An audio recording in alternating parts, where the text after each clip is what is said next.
Assalamualaikum warahmatullahi wabarakatuh. Perkenalkan, nama saya Sugiyarti. Saya dari Prodi Biologi STKIP Pangeran Darmakusuma. Di sini saya akan membuat video tentang teori belajar konstruktivistik. Video ini saya buat untuk memenuhi tugas mata kuliah belajar dan pembelajaran biologi dengan dosen pengampu Ibu Yuli Arnitasari, MPD. Teori belajar konstruktivistik memahami belajar sebagai proses pembentukan pengetahuan oleh peserta didik itu sendiri. Pengetahuan ada di dalam diri seseorang yang sedang mengetahui.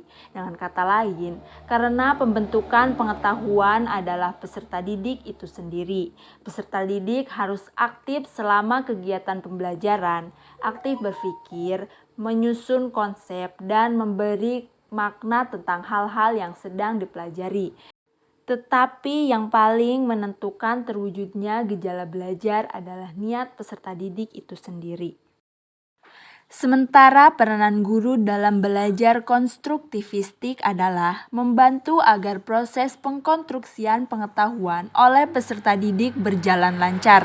Guru tidak mentransfer pengetahuan yang telah dimilikinya, melainkan membantu peserta didik untuk membentuk pengetahuannya sendiri dan dituntut untuk lebih memahami jalan pikiran atau cara pandang peserta didik dalam belajar. Ciri-ciri belajar konstruktivisme yang dikemukakan oleh Driver dan Aldrin, yaitu sebagai berikut. Yang pertama, orientasi, yaitu peserta didik diberi kesempatan untuk mengembangkan motivasi dalam mempelajari suatu topik dengan memberi kesempatan melakukan observasi. Yang kedua, elitasi, yaitu peserta didik mengungkapkan idenya dengan jalan berdiskusi, membuat poster, dan lain-lain. Ketiga, restrukturisasi ide, yaitu klarifikasi ide dengan ide orang lain, membangun ide baru, mengevaluasi ide baru.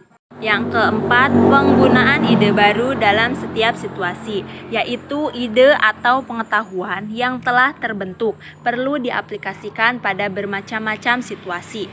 Yang kelima, review, yaitu dalam mengaplikasikan pengetahuan gagasan yang ada, perlu direvisi dengan menambahkan atau mengurangi. Paradigma konstruktivistik memandang peserta didik sebagai pribadi yang sudah memiliki kemampuan awal sebelum mempelajari sesuatu. Kemampuan awal tersebut akan menjadi dasar dalam mengkonstruksi pengetahuan yang baru.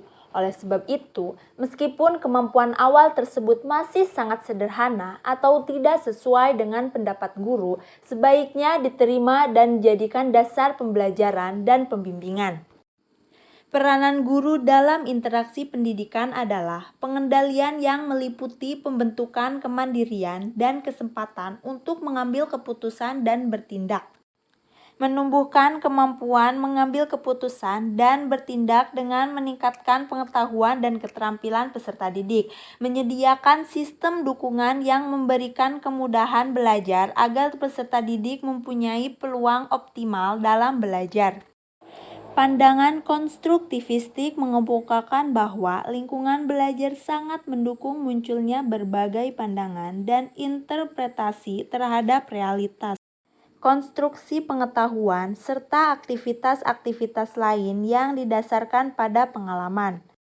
Hal ini memunculkan pemikiran terhadap usaha mengevaluasi belajar.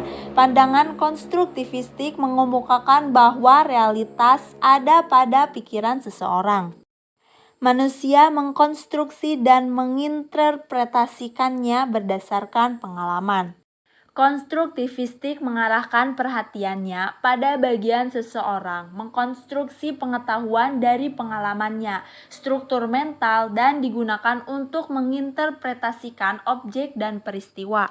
Teori belajar konstruktivistik mengakui bahwa peserta didik akan dapat menginterpretasikan informasi dalam pikirannya hanya pada konteks pengalaman dan pengetahuan mereka sendiri, pada kebutuhan, latar belakang, dan minatnya.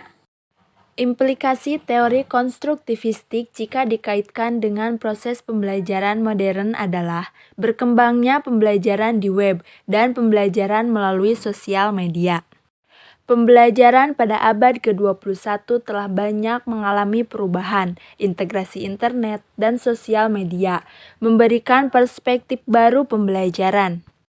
Pembelajaran dengan sosial media memberikan kesempatan pada peserta didik untuk berinteraksi, kolaborasi, membagi informasi secara bersama.